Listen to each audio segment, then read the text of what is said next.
سلام علیکم. سلام علیکم. تو خیلی خوبی. تو هم خوبی.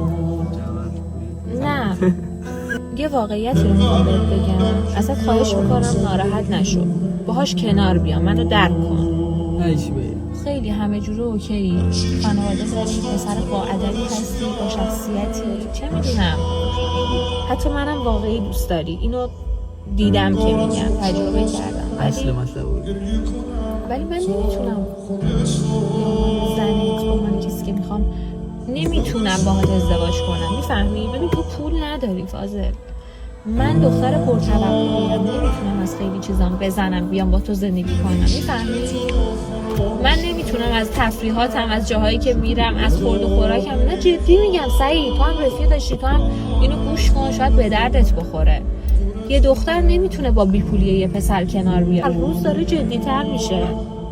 خب من دارم کار میکنم دیگه، من کار نمیکنم. کار میکنی ولی کار کردن تو به درد من نمیخوره. مایی 40-50 تومن تو کجای ما رو میگیره؟